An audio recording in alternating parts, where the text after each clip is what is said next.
আমরা ইতিমধ্যেই কিছু পদক্ষেপ নিয়েছি, যেমন জেলা ক্রীড়া সংস্থা, বিভাগীয় ক্রীড়া সংস্থা এবং উপজেলা ক্রীড়া সংস্থার ব্যাপারে আমরা নির্দেশনা দিয়েছি। সেগুলোকে বিরাজনীতিকরণ করার জন্য এবং যারা ক্রীড়ানুরাগী এবং ক্রীড়া সংশ্লিষ্ট তাদেরকে দিয়ে পুনর্গঠন করার জন্য নির্দেশনা দিয়েছে এবং ফেডারেশনগুলোকেও যাতে সেভাবে পুনর্গঠন করা যায় সেই জন্য একটা সার্চ কমিটি আমরা গঠন করেছি। এবং সার্চ কমিটিতে আপনাদের প্রতিনিধিদেরকে রাখার কারণ হচ্ছে যারা দীর্ঘদিন ধরে ক্রীড়া সাংবাদিকতা করেছেন তাদের কাছে একটা সামগ্রিক ধারণা আছে। আমরা তো আর প্রত্যেকটা জায়গায় প্রত্যেকটা উপজেলায় ধরে ধরে ঠিক করতে পারবো না। তো সেই জায়গা থেকে সিন্ডিকেট যাতে না হতে পারে সেই ব্যবস্থা হিসেবে আমরা সেখানে স্থানীয় ক্রীড়া সংগঠক ছাত্র প্রতিনিধি রেখেছি। Redmi 13 স্টাইল বানাই দুনিয়া কাঁপায়। উপজেলাগুলোতে ছাত্র প্রতিনিধিরাই যারা মূলত ক্রীড়া সংগঠক হিসেবে কাজ করে, তারা বিভিন্ন টুর্নামেন্ট আয়োজন করে কাজ করে, তো সেই জায়গা থেকে রেখেছি এবং ক্রীড়া সাংবাদিক রেখেছি। তবে আমাদের নির্দেশনা থাকবে আনঅফিসিয়ালি অফিসিয়ালিও যে যারা সাবেক ক্রীড়া সাংবাদিক তাদেরকে প্রাধান্য দেওয়ার জন্য। ক্রীড়ার ক্ষেত্রে যেমন সংস্কারের প্রয়োজন আছে, একই সাথে আমার মনে হয় প্রতিটি ক্ষেত্রেই সংস্কারের প্রয়োজন আছে। আমাদের তথ্য সম্প্রচার মন্ত্রণালয় থেকে হয়তো সাংবাদিকতায় কি কি সংস্কারের প্রয়োজন আছে সে বিষয়ে আমরা সাংবাদিক নেতৃবৃন্দের সাথে বসবো এবং বসছি। পুরো সিস্টেমটাই তো স্পয়েল ছিল, এর মধ্যে কোনো জায়গাতেই আসলে সেভাবে কোনো প্রতিষ্ঠান গড়ে ওঠেনি।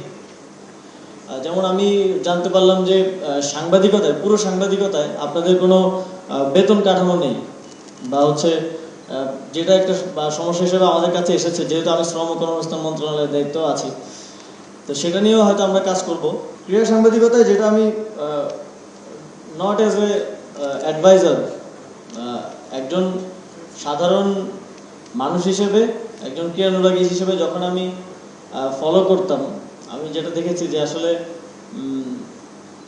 থাম্বনেইলের সাথে বা ক্যাপশনের সাথে কন্টেন্টের মিল খুঁজে পাওয়া মাঝে মধ্যে কষ্ট হয়ে যায়।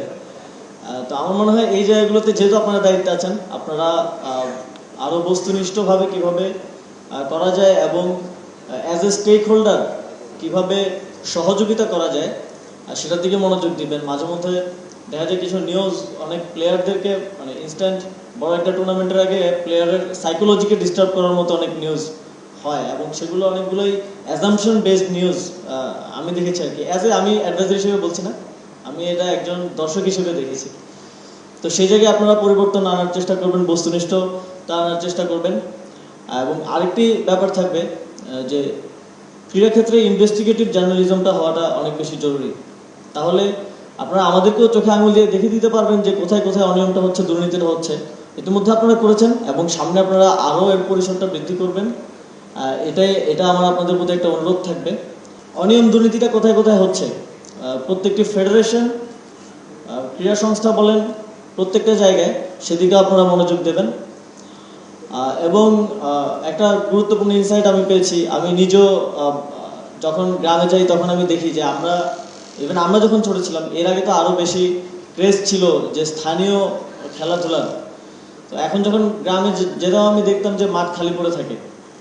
তো আমাদেরকে অবশ্যই এই যে কনভেনশনাল যে স্পোর্টস ফেডারেশন দ্বারা বা স্ট্রাকচারাল যে স্পোর্টস এর বাইরে যে একটা বৃহৎ অংশ প্রান্তিক পর্যায়ে আমাদের তরুণরা এখন খেলাধুলায় ইন্টারেস্ট হারাচ্ছে, সেটাকে আবার পুনরুজ্জীবিত করার জন্য আমাদের মন্ত্রণালয়ের পক্ষ থেকে যে ধরনের ব্যবস্থা নেওয়া যায় আমরা অবশ্যই সেদিকে মনোযোগ দেব এবং আপনারাও আপনাদের কাভারেজের মাধ্যমে তাদেরকে উজ্জীবিত করার জন্য চেষ্টা করবেন, এই প্রত্যাশাটা আপনাদের কাছে থাকবে।